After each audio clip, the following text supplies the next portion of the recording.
চুয়ান্নের যুক্ত ফ্রন্টের জাতীয় চার নেতার অন্যতম নেতা আমাদের মোল্লা মৌলভী মাওলানা আতহালী রহমাতুল্লাহ আলাই স্মরণ করছি আজকের এই মহান এক মাহফিল থেকে।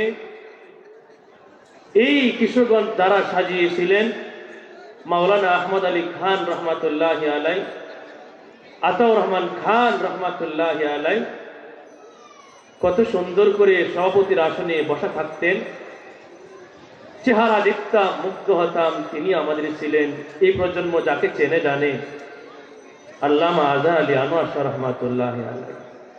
স্মরণ করছি আজকের এই মহান মাহফিল থেকে। মা বোনরা যার তাফসীর না শুনলে হৃদয় ঠান্ডা হতো না। আমাদের মুফাসসির সাহেব আল্লামা শামসুল ইসলাম রহমাতুল্লাহ আলাই, সালাউদ্দিন সাহেব রহমাতুল্লাহ আলাই সহ আরো যত আকাবির উলামা আমাদেরকে ছেড়ে দুনিয়া থেকে চলে গেছেন, আমাদের মুরব্বী বন্ধু সহ যারাই পরপারে পাড়ি জমিয়েছেন, সকলের কবরকে আল্লাহ জান্নাতুল ফিরদাউসের টুকরা বানায় আনেন।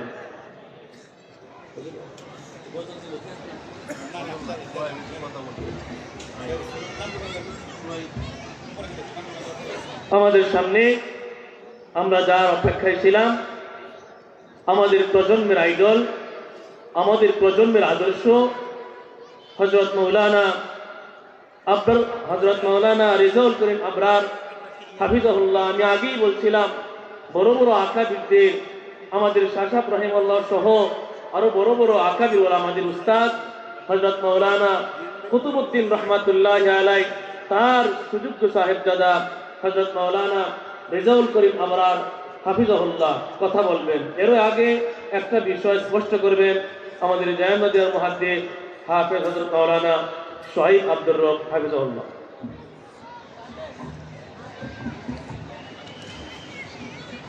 আসসালামু আলাইকুম ওয়া রাহমাতুল্লাহি ওয়া বারাকাতুহু। সম্মানিত কিশোরগঞ্জবাসীর কাছে একটা কৈফিয়তমূলক বক্তব্য। আমাদের প্রচারপত্রে এবং মাইকিংয়ের মাধ্যমে আপনাদেরকে ঘোষণা দেওয়া হয়েছিল যে এই মাহফিল ধন্য হবে আমাদের বর্তমান অন্তর্বর্তীকালীন সরকারের মাননীয় ধর্ম উপদেষ্টা ডক্টর হযরত মাওলানা আফম খালেদ দামাত বরকাতুহুল আলিয়া, ওনার উপস্থিতিতে উনি কথা বলবেন এবং ওনার জন্য শিডিউল নির্ধারণ করে রাখা হয়েছিল। দুঃখজনকভাবে যদিও হজরত নিজ থেকেই খুব অত্যন্ত আগ্রহ ভরে জামিয়া এমদাদিয়ার দাওয়াতটি উনি রেখেছিলেন, কারণ তিনি বর্তমান যে অবস্থায় আছেন সেই অবস্থায় পৌঁছারও অনেক আগে থেকেই জামিয়ার সাথে একত্র হচ্ছে ওনার নারীর একটা সম্পর্ক রয়েছে। ওনার শ্বশুর যে ছিলেন মাওলানা সিদ্দিক আহমদ সাহেব, উনি হযরত মাওলানা আতহালী রহমাতুল্লাহি আলাইহি বানী জামিয়া, ওনার যে পার্টি ছিল নিজামী ইসলাম পার্টি, সেই পার্টির উনি ছিলেন, উনি পার্টির পক্ষ থেকে মন্ত্রীও ছিলেন। সেই সূত্রে জামিয়ার সাথে আলাদা একটা নারীর টান রয়েছে। পাশাপাশি উনি আল জামিয়াতুল ইমদাদিয়া কিশোরগঞ্জের মজলিস শুরার অত্যন্ত স্বনামধন্য একজন সদস্য। সেই হিসাবে ওনার কাছে যখন আমাদের জামিয়া এমদাদিয়ার মাননীয় প্রিন্সিপাল মহোদয় ঢাকায় যে আমাদের জামিয়া এমদাদিয়া শাইখুল হাদিস ঐতিহাসিক শহীদ মসজিদের খতিব আমাদের উস্তাদ হযরত মাওলানা শরীফুর রহমান জালালাবাদী সাহেব হুজুর যে আল্লামা আতহালী রহমাতুল্লাহি আলাইহির জীবনী জীবন কর্ম অবদান যে বইটি নতুন আঙ্গিকে নতুন মুরকে নতুনভাবে ঢেলে সাজিয়েছেন, সেটার পাঠ উন্মোচন মুরক উন্মোচন অনুষ্ঠানের জন্য দাওয়াত নিয়ে যাওয়া হয়েছিল মাননীয় ধর্ম উপদেষ্টার কাছে। ওই ঢাকার অনুষ্ঠানের চেয়েও ওনার আগ্রহ ছিল জামিয়া এমদাদিয়ার এই বাৎসরিক এই অনুষ্ঠানের প্রতি, যার ফলে খুব সানন্দ চিত্তে অত্যন্ত সাগ্রহে উনি এই দাওয়াতটি কবুল করেছিলেন এবং কিভাবে আসবেন, কোথায় থাকবেন, সব প্ল্যান পরিকল্পনা এক জায়গায় বসে উনি নিজেই করেছিলেন এবং আমাদেরকে সেভাবেই উনি শিডিউল দিয়েছিলেন। ওনার আজকে আর একটা গতকাল রাত্রে মাহফিল ছিল চট্টগ্রামে, উনি সেখান থেকে কিভাবে আসবেন, এসে সার্কিট হাউসে থাকবেন নাকি দিনে দিনে চলে আসবেন, এভাবে রাস্তাঘাট ঠিক করে একবারে সব কিছু ওনার পক্ষ থেকে ওনার জায়গায় সামনে বসে সব ঠিকঠাক করে উনি শিডিউল নির্ধারণ করেছিলেন।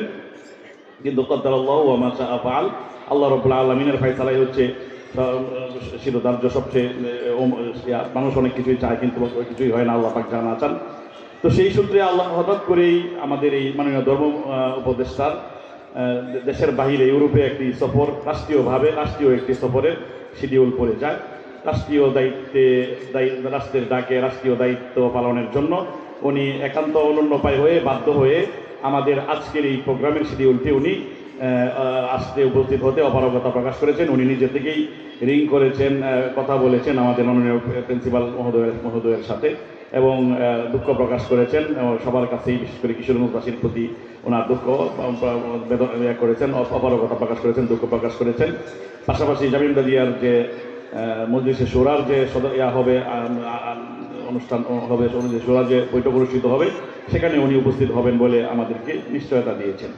সেই হিসাবে ওনার পক্ষ থেকে এবং আজকের এই মাহফিলের আয়োজক আল জামিয়াতুল ইমদাদিয়া কিশোরগঞ্জের আপামর ওলামা ইকরামের পক্ষ থেকে আমরা কিশোরগঞ্জবাসীর কাছে অপারগতা দুঃখ প্রকাশ করতেছি। যেহেতু অনাকাঙ্ক্ষিতভাবে একটা শিডিউল মিস হয়েছে, আবার ওনার নাম পাবলিশ হয়েছে, সেজন্য আপনারা বিষয়টিকে ক্ষমা সুন্দর দৃষ্টিতে ছাড়ের মনোভাব নিয়ে দেখবেন, সেই প্রত্যাশা আপনাদের সকলের কাছে আমরা ব্যক্ত করছি। এ পর্যায়ে আমরা আপনাদের সামনে আলোচনা করার জন্য বিশেষভাবে অনুরোধ জানাবো বর্তমান প্রজন্মের অত্যন্ত তাত্ত্বিক আলোচনা করেন এবং জ্ঞানগর্ভ আলোচনা যিনি করে মানুষকে মুগ্ধ করেন, আমাদের অত্যন্ত কাছের আপনজন এবং যার পারিবারিক সম্পর্ক আল জামিয়াতুল ইমদাদিয়ার প্রতিটি ঈদের সাথে গেঁথে রয়েছে, আমাদের সকলের শ্রদ্ধার পাত্র আল্লামা আজরালি আনোয়ার শাহ রহমাতুল্লাহি আলাইহি, যার কাছে সরাসরি যার সান্নিধ্য লাভ করেছেন ওনার পিতা তার হযরত মাওলানা কুতুবউদ্দিন রহমতুল্লাহি আলাইহি, ওনার অত্যন্ত সুযোগ্য সুসন্তান সাহেবজাদা আমাদের প্রিয় ভাই হযরত মাওলানা রেজাউল করিম আবরার সাহেব এখন আপনাদের সামনে সিরাত বিষয়ক আলোচনা করবে। আমরা স্বেচ্ছাসেবক যারা আছি, পাশে যারা দাঁড়িয়ে আছে সবাইকে সম্মানের সহিত বসায় দিই, সবাইকে একরামের সহিত বসায় দিই। যারা এখনো আশপাশ ঘোরাফেরা করছি প্যান্ডেলের ভিতরে চলে আসে। السلام عليكم ورحمة الله وبركاته. الحمد لله رب العالمين،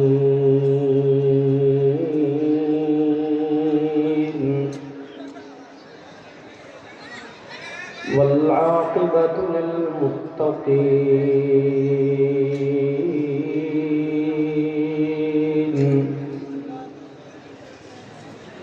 والصلاة والسلام على أشرف الأنبياء والمرسلين، وعلى آله وأصحابه أجمعين.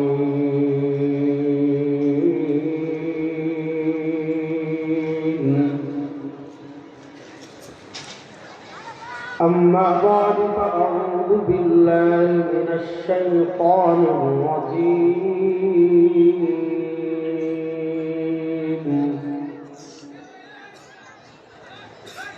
بسم الله الرحمن الرحيم.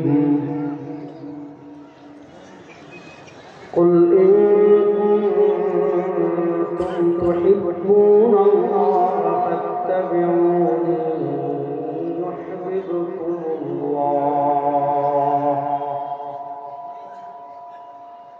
بارك الله لنا ولكم في القرآن العظيم،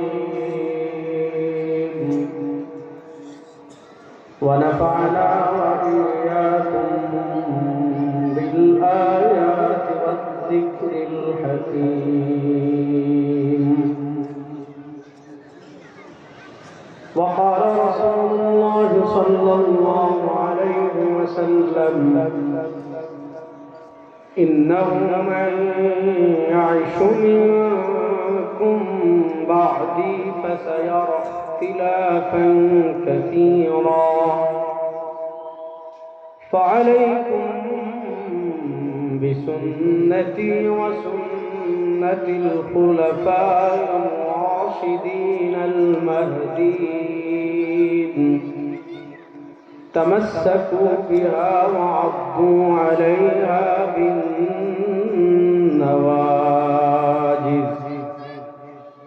وإياكم ومحدثات الأمور،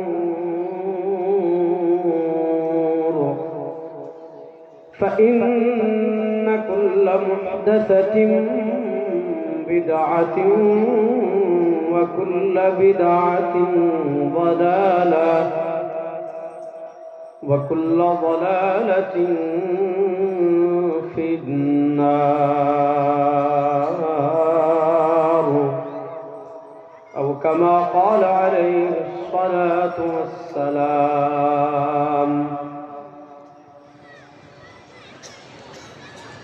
আল্লাহ রাব্বুল ইজ্জত ওয়াল জালালের লাখ কোটি শুকরিয়া আদায় করছি। আল্লাহ রাব্বুল আলামিন আমাদেরকে অত্যন্ত দয়া করে মায়া করে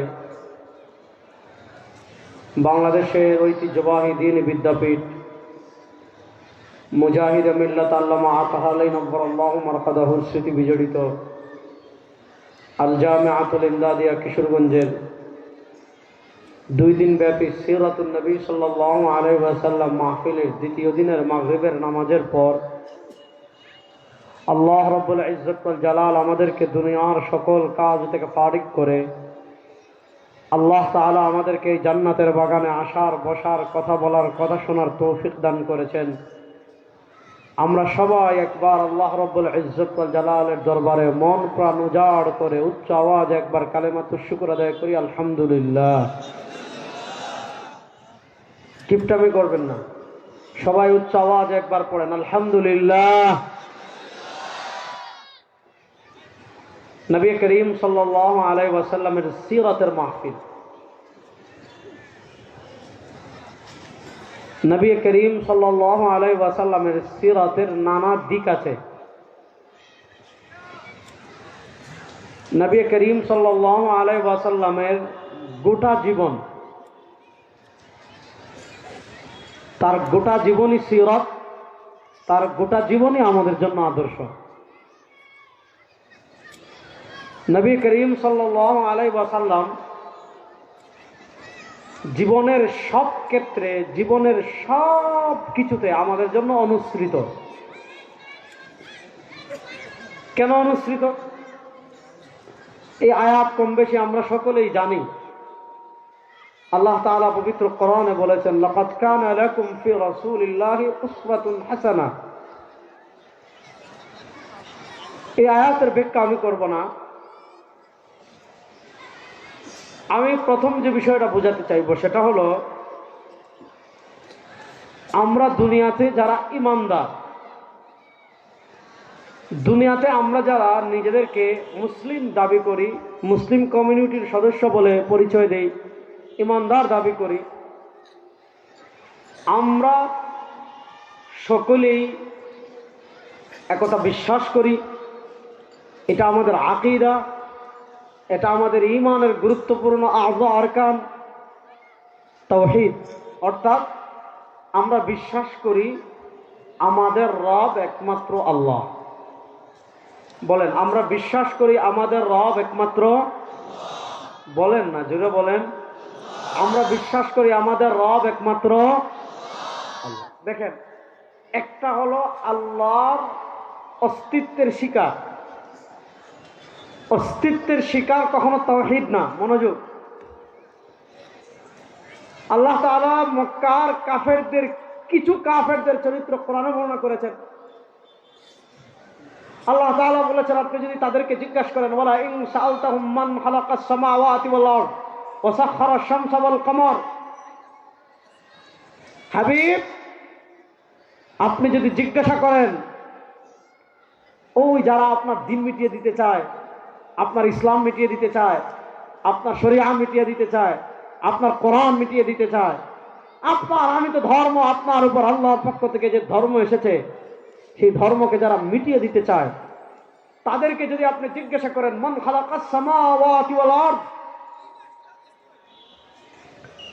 এই সুবিশাল জমিন, সুবিস্তৃত জমিন, আসমান কে সৃষ্টি করেছেন?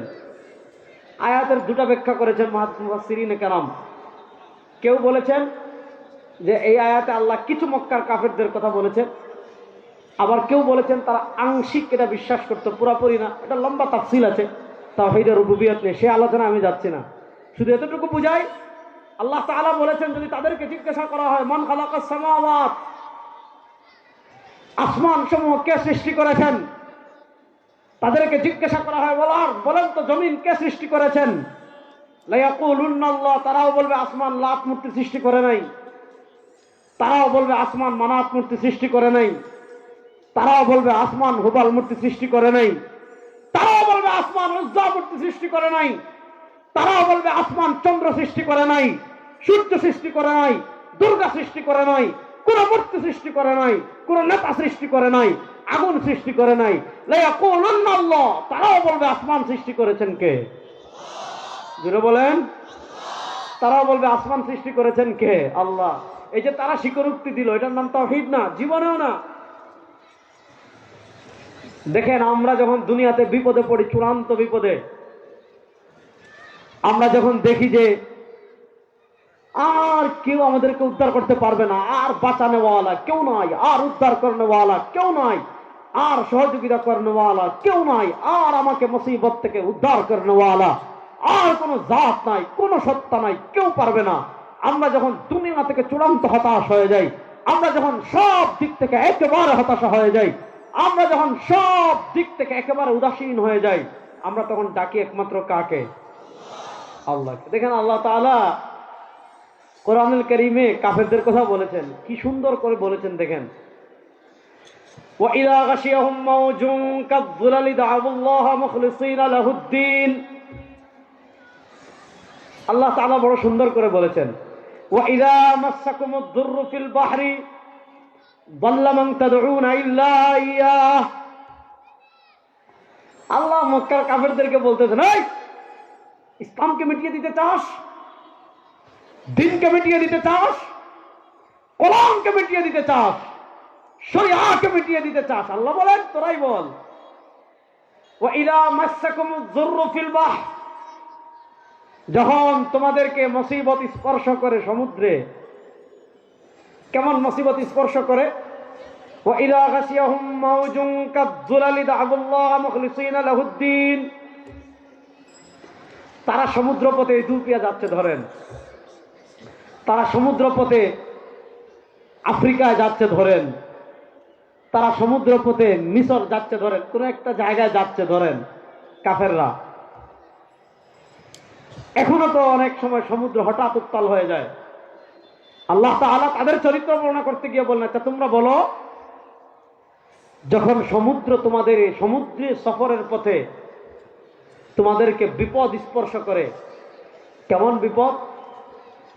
যখন তোমাদেরকে ঢেউ ঘিরে নেবে ঘের মতো, আপনি সমুদ্রে ইথিওপিয়া যাচ্ছেন, আপনি সমুদ্রে হাবশাতে যাচ্ছেন, আপনি সমুদ্রে আফ্রিকাতে যাচ্ছেন, আপনি সমুদ্রে আপনার মনে করেন ইয়াম্বো থেকে অথবা আপনি জিদ্দা থেকে ওই সময় আপনি মনে করেন কোনো জায়গায় যাচ্ছেন, যাওয়ার পথে সমুদ্রের মাঝে যখন জাহাজটা গিয়েছে, সমুদ্রের মাঝে যখন নৌকাটা গিয়েছে, সমুদ্রের মাঝে যখন তাদের স্টিমার পৌঁছেছে, হঠাৎ আসমান কালো হয়ে গিয়েছে, হঠাৎ মানে মেঘ শুরু হয়েছে, তুফান শুরু হয়েছে, বাতাস শুরু হয়েছে, আর সমুদ্র বিশাল বিশাল ঢেউ যখন তাদের জাহাজকে ঘিরে নেয়, আর জাহাজকে একদম উল্টাই দেয়, একবার ডানে উল্টায়, একবার বামে উল্টায়, আর বিশাল বিশাল ঢেউ যখন দেখে তাদের চক্ষু ছড়ক গাছ হয়ে যায়। তারা দেখে সামনে পানি, ডানে পানি, বামে পানি, উপরে সব দিক থেকে তখন পানি।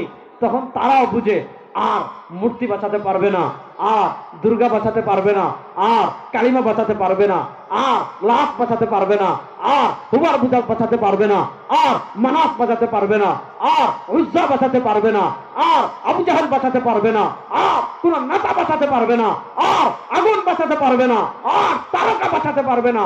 আল্লাহ বলেন, বল্লা মান তাদউনা ইল্লা ইয়া। আর তারা যখন সমুদ্রে পথ হারিয়ে যায়, সমুদ্রে যখন বিশাল বিশাল ঢেউ তাদেরকে আঁকড়ে ধরে, তখন তারা কোনো মূর্তিকে ডাকে না, দা'আবুল্লাহ মুখলিসিনা লাহুদ্দিন। তখন বিপদ থেকে উদ্ধারের জন্য তারা ডাকে একমাত্র কাকে? জুড়ে বলেন। আরে বলেন না, আর জয় বাংলাদেশ জুড়ে বলছেন মিয়া, বলেন। তখন তারা ডাকে একমাত্র কাকে? আল্লাহকে। তো কি হয়েছে দেখেন, আল্লাহর অস্তিত্ব, আল্লাহর স্বীকার এক জিনিস। তারাও বলে আসমান সৃষ্টি করেছেন আল্লাহ, কিছু কিছু, সবাই না। কিন্তু এই বলা, এটার নাম তাওহীদ না। তাওহীদ হলো ওয়া আরসালনা মিন ক্বাবলিকা মির রাসূলিন ইল্লা নূহি ইলাইহি আন্নাহু লা ইলাহা ইল্লা আনা ওয়ামা আরসালনা মিন ক্বাবলিকা মির রাসূলিন ইল্লা নূহী ইলাইহি আন্নাহু লা ইলাহা ইল্লা আনা ফা'বুদুন। তাওহীদ কি?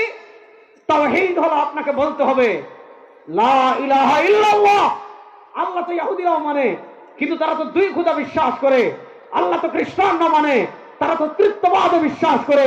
হিন্দুরাও এক পর্যায়ে মানত, কিন্তু তাদের খোদা একজন না, তাদের রব একজন না। ওয়াকালাতিল ইয়াহুদু উযাইরুন ইবনুল্লাহ, ইহুদিরা হলো দ্বিত্ববাদে বিশ্বাসী, তাদের আল্লাহ দুইজন। খ্রিস্টানরা হলো তৃতীয়বাদে বিশ্বাসী, তারা বলে লাকাদ কাফারাল্লাযীনা ক্বালু ইন্নাল্লাহা সালিসু সালাসা। যারা তৃতীয়বাদে বিশ্বাসী তারাও কাফের, যারা দ্বিত্ববাদে বিশ্বাসী তারাও কাফের, যারা বহুত্ববাদে বিশ্বাসী তারাও কাফের। মুসলমান দ্বিত্ববাদে বিশ্বাসী না, মুসলমান তৃতীয়বাদে বিশ্বাসী না, মুসলমান বহুত্ববাদে বিশ্বাসী না। মুসলমান বলে লা ইলাহা ইল্লাল্লাহ, বলেন না মুসলমান বলে লা ইলাহা ইল্লাল্লাহ। আমাদের আল্লাহ এক, বলেন আমাদের আল্লাহ। সবাই শাহাদাত আঙ্গুল তুলেন, বলেন আমাদের আল্লাহ। চিৎকার করে বলেন আমাদের আল্লাহ। কুল হুয়াল্লাহু আহাদ। দেখেন খ্রিস্টানরা তো গড মানে, আল্লাহ মানে, সমস্যা কোথায়? তাদের আল্লাহ একজন না তিনজন। তারা আল্লাহর তিনটা পার্ট সাব্যস্ত করেছে। আল্লাহর ছেলে বানিয়েছে ঈসাকে, আল্লাহর স্ত্রী বানিয়েছে মারিয়ামকে। খ্রিস্টানরা আল্লাহর ছেলে বানিয়েছে উজায়েরকে। হিন্দুরা তো আল্লাহর অংশীদার বানিয়েছে শুধু ভারতে 33 কোটি। আমরা দ্বিত্ববাদ মানি না, তৃতীয়বাদ মানি না, বহুত্ববাদ মানি না। আমাদের পরিচয় আমরা একত্ববাদী। আমরা সব সময় বলি লা ইলাহা ইল্লাল্লাহ, বলেন লা ইলাহা ইল্লাল্লাহ। আকীদা বিশ্বাস ক্লিয়ার রাখবেন। আকীদা ভেজাল করলে আমলের কোনো দাম নাই আল্লাহর কাছে। আপনার আমল কবুল হতে হলে তো আকীদা আহলুস সুন্নাহ ওয়াল জামাতের মাপকাঠিতে সঠিক হতে হবে। যদি আহলুস সুন্নাহ ওয়াল জামাতের আকীদার মাপকাঠিতে আপনার আকীদা বিশ্বাস ঠিক না থাকে, আমি বলি আপনার নামাজ, রোজা, হজ, যাকাত এগুলো আপনার নাজাতের কারণ হবে না। আর 73 দল, যারা 72 দল জাহান্নামে যাবে, তারা তো নামাজ পড়ে, রোজা রাখে, হজ করে, যাকাত দেয়, ওয়াজ করে, সব করে, কিন্তু তারপর তারা জাহান্নামে প্রথম যাবে কেন? আকীদা বিশ্বাস ঠিক না। আর আজকে আমরা সবচেয়ে সস্তা বানিয়েছি আকীদাকে। আকীদাকে আমরা গুরুত্বপূর্ণ কিছুই মনেই করি না। আল্লাহ তাআলা আমাদেরকে হেদায়েত দান করুন। আল্লাহ তাআলা আমাদেরকে সঠিক পথে চলার তৌফিক দান করুন। এবার আসেন, আমি যে পয়েন্টটা বুঝাতে চেয়েছিলাম এটা আগে বুঝাই। আমরা যারা ঈমানদার, আমরা তো বিশ্বাস করি আমাদের রব আল্লাহ। আমরা বিশ্বাস করি আমাদের রব, আর আসতে বলেন, আমরা বিশ্বাস করি আমাদের রব, বলেন আমরা বিশ্বাস করি আমাদের রব। আমরা বিশ্বাস করি সার্বভৌমত্বের মালিককে। এই জমিন সৃষ্টি করেছেন কে? আল্লাহুল্লাযী খালাকাকুম। আল্লাহ সৃষ্টি করলেন, আল্লাহ রিজিক দিলেন, আল্লাহ মৃত্যু দিবেন। সুম্মা ইহয়ীকুম, মৃত্যুর পর আল্লাহ আবার পুনরায় জীবিত করবেন। আল্লাহ বলেন তোমরা যারা আল্লাহর সাথে শিরিক করো, হাল মিন শুরাকাইকুম মান ইয়াফআলু যালিক, তোমরা যারা আল্লাহর সাথে শিরিক করো, তোমরা মূর্তি দিয়ে যদি শিরিক করো, নেতা দিয়ে যদি শিরিক করো, তারকা দিয়ে যদি শিরিক করো, সূর্য দিয়ে যদি শিরিক করো, কালিমা দিয়ে যদি, কালিমা মানে কালিমাতা হিন্দুদের, কালী মূর্তি দিয়ে যদি শিরিক করো, দুর্গা মূর্তি দিয়ে যদি শিরিক করো, বলো হাল মিন শুরাকাইকুম মান ইয়াফআলু যালিক, কোন মূর্তি কোনো কিছু সৃষ্টি করতে পারবে? আর আসতে বলেন, কোন মূর্তি আপনাকে রিজিক দিতে পারবে? কোন মূর্তি মৃত্যু দিতে পারবে? কোন মূর্তি মৃত্যুর পর আবার পুনরায় জীবন দিতে পারবে? এই সব কিছু করেন একমাত্র কে? তাহলে এই সব কিছু যদি আল্লাহই করেন, তাহলে আমাদের রব একমাত্র আল্লাহ। আমরা বিশ্বাস করি আমাদের আকীদা রব আল্লাহ। আমাদের আকীদা যেমন রব আল্লাহ, তেমন ভাবে আকীদা একদম ক্লিয়ার রাখবেন। আকীদায় কোনো ভেজাল রাখবেন না। যেমন বিশ্বাস করেন রব আমাদের আল্লাহ, যেমন বিশ্বাস করেন রিজিক দাতা আল্লাহ, যেমন বিশ্বাস করেন বাঁচিয়ে রেখেছেন আল্লাহ, যেমন বিশ্বাস করেন, আর যেমন বিশ্বাস করেন মৃত্যু দিবেন আল্লাহ, যেমন বিশ্বাস করেন মৃত্যুর পর আবার পুনরায় জীবিত করবেন আল্লাহ, তেমন আকীদা রাখতে হবে। সার্বভৌমত্ব কারো বাপের হতে পারে না, সার্বভৌমত্ব কারো নেতার হতে পারে না, সার্বভৌমত্বের মালিক কোনো মানুষ হতে পারে না। আমাদের আকীদা 100 সার্বভৌমত্বের মালিক একমাত্র আল্লাহ। বলেন সার্বভৌমত্বের মালিক একমাত্র। এবার আরেকটা আকীদা বুঝেন, সার্বভৌমত্বের মালিক যদি আল্লাহ হন, মনোযোগ, আমরা বিশ্বাস করি রব আল্লাহ, রব যেহেতু আল্লাহ, সার্বভৌমত্বের মালিক আল্লাহ। এবার বলেন সার্বভৌমত্বের মালিক যদি আল্লাহ হন, আইন চলবে কার? আপনারা কিছু লামাদান হয়ে গেছে, আল্লাহ রাস্তা বলেন। যদি দলিল লাগে আমার কাছে আইছেন, দলিল দিয়া খবর দিয়া দেবো ইনশাআল্লাহ। বলেন সার্বভৌমত্বের মালিক যদি আল্লাহ হন, তাহলে এই জমিনে আইন চলবে কার? জুড়ে বলেন আইন চলবে কার? এখন আমি রাসূলুল্লাহ সাল্লাল্লাহু আলাইহি ওয়াসাল্লামের সিরাত যে আলোচনাটা পরে করবো, এটা বলার আগে একটা আধুনিক শিরিক বলি, একটা আধুনিক শিরিক দেখাই। ইমানের বিপরীত শিরিক, তাওহীদের বিপরীত শিরিক, একটা আধুনিক শিরিক দেখে আলোচনা সামনে নিব। মনোযোগ দিয়ে শুনেন। আল্লাহ তাআলা পবিত্র কোরআনে আমাদের পূর্ববর্তী যারা ছিল তাদের আকীদা বর্ণনা করেছেন। কি আকীদা? ইত্তাখাযু আহবারাহুম ওয়া রুহবানাহুম আরবাবাম মিন দুনিল্লাহ। আল্লাহ তাআলা ইহুদিদের চরিত্র বর্ণনা করছেন কোরআনে। ইত্তাখাযু আহবারাহুম ওয়া রুহবানাহুম, ইত্তাখাযু আহবারাহুম ওয়া রুহবানাহুম আরবাবাম মিন দুনিল্লাহ। ইত্তাখাযু মানে ইহুদিরা বানিয়েছে, আহবারাহুম মানে তাদের ধর্মীয় পণ্ডিতদের, ওয়া রুহবানাহুম তাদের পাদ্রী যারা আছে, সন্ন্যাসী যারা আছে, তাদেরকে তারা বানিয়েছে। কি বানিয়েছে? আরবাবান, রব। কাকে বাদ দিয়ে? মিন দুনিল্লাহ, আল্লাহকে বাদ দিয়ে। মনোযোগ দিয়ে বুঝেন। আল্লাহ তাআলা ইহুদিদের চরিত্র বর্ণনা করতে গিয়ে বলেছেন, ইহুদিরা কি করেছে? ইত্তাখাযু আহবারাহুম ওয়া রুহবানাহুম আরবাবাম মিন দুনিল্লাহ। আল্লাহ তাআলা ইহুদিদের চরিত্র বর্ণনা করতে গিয়ে বলেছেন, ইহুদিরা রব বানিয়েছে তাদের গির্জায় যারা থাকে তাদের, তাদের ধর্মীয় উপাসনালয় যারা থাকে তাদের, তাদের সন্ন্যাসী যারা আছে তাদের। তারা কেমনে রব বানিয়েছে? কেমনে কিভাবে রব বানিয়েছে? আল্লাহ তাআলা বলেন আরবাবান, এদেরকে তারা রব বানিয়েছে। কাকে বাদ দিয়ে? মিন দুনিল্লাহ।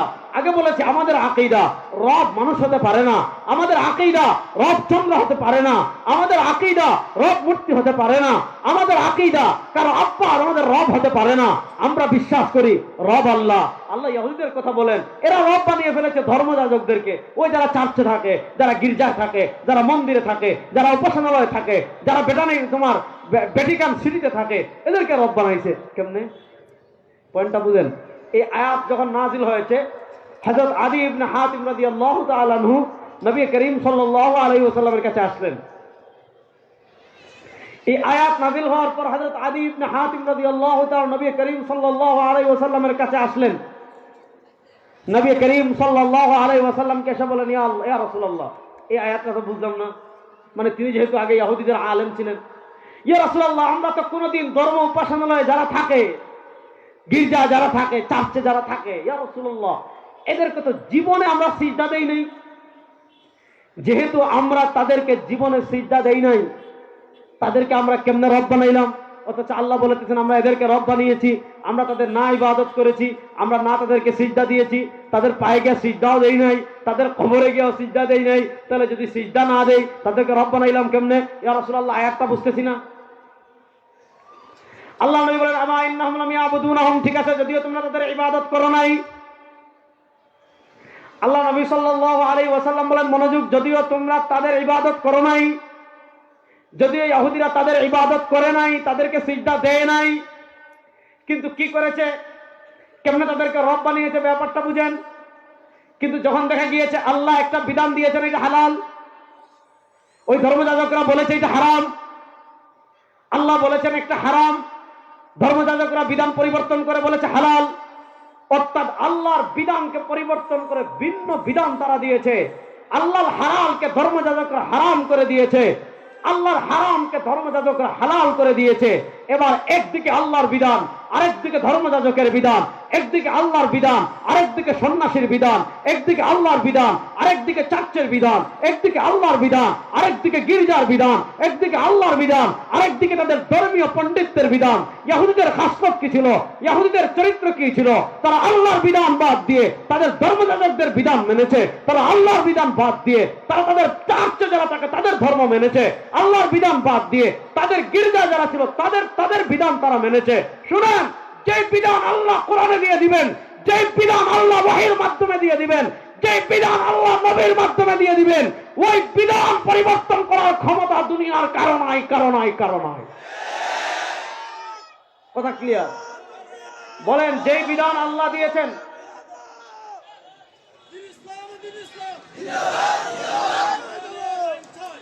ইনশাল্লাহ কোরআন আনতে চাইতেই হবে। মাশাআল্লাহ, 2 মুরব্বীর জজবা উঠছে, আল্লাহ কবুল করুক, আল্লাহ নেক হায়াত দান করুক।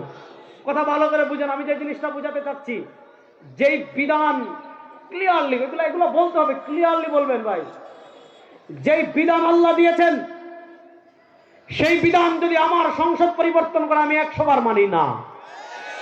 যেই বিধান আল্লাহ কোরআনে দিয়েছেন, আমার সংবিধান যদি সেই বিধান পরিবর্তন করে, আল্লাহর জাতের কসম করে বলছি, আমার সংবিধান থেকে, আমার দেশ থেকে, আমার আইন থেকে আমার কাছে আল্লাহর কোরআন বড়। কথা ক্লিয়ার বলি। সুতরাং আল্লাহ যে বিধান দিয়েছেন, আল্লাহর কোরআনের আইন পরিবর্তন করার অধিকার দুনিয়ার কোন মানুষ রাখে না। বলেন, আল্লাহর বিধান পরিবর্তন করার অধিকার দুনিয়ার কোন মানুষ রাখে। এখন আপনার আপা বলছে একটা, আল্লাহর কোরআন বলছে আরেকটা। মনোযোগ, আপনার আপা বলছে একটা, আপনার আল্লাহর কোরআন বলেছে আরেকটা। আপনার নেতা বলেছে একটা, আল্লাহর কোরআন বলেছে আরেকটা। আপনার অভিভাবক, রাজনৈতিক কথিত গোলাম যারা, ভারতের 5টা গোলাম ছিল যারা, তারা বলেছে একটা, আল্লাহর কোরআন বলেছে একটা। এখন কোরআন থেকে যদি আপনার আপার বিধান আপনার কাছে প্রিয় হয়ে যায়, কোরআন থেকে যদি আপনার নেতার বিধান আপনার কাছে প্রিয় হয়ে যায়, কোরআন থেকে যদি আপনার কথিত দলের বিধান আপনার কাছে প্রিয় হয়ে যায়, কোরআন থেকে যদি ডেমোক্রেসির বিধান আপনার কাছে প্রিয় হয়ে যায়, কোরআন থেকে যদি সেকুলারিজম আপনার কাছে প্রিয় হয়ে যায়, কোরআন থেকে যদি কমিউনিজম আপনার কাছে প্রিয় হয়ে যায়, কোরআন থেকে যদি মানুষের বানানো তন্ত্রমন্ত্র আপনার কাছে প্রিয় হয়ে যায়, কোরআন থেকে যদি ভারতের আইন আপনার কাছে প্রিয় হয়ে যায়, কোরআন থেকে যদি আমেরিকার আইন আপনার কাছে প্রিয় হয়ে যায়, কোরআন থেকে যদি ব্রিটেনের আইন আপনার কাছে প্রিয় হয়ে যায়, আপনার আর ইহুদিদের মধ্যে কোনো পার্থক্য নাই। বলেন, আপনার আর ইহুদিদের মধ্যে কোনো পার্থক্য নাই। দেখেন, আল্লামা জাহিদ কাউসারী রাহিমাহুল্লাহ, আমরা সবাই তার নাম শুনেছি ছাত্ররা। জাহিদ কাউসারী রাহিমাহুল্লাহর একটা বই আছে, তার ছোট্ট ছোট্ট মাকালা জমা করা হয়েছে, মাকালাতুল কাউসারী। আল্লামা জাহিদ কাউসারী রাহিমাহুল্লাহ হলেন আমাদের বর্তমান বাংলাদেশের জাতীয় মসজিদের যিনি খতিব, আল্লামা আব্দুল মালিক হাফিজাহুল্লাহ। তার উস্তাদ হলেন শেখ আব্দুল ফাত্তাহ আবু গুদ্দা রাহিমাহুল্লাহ।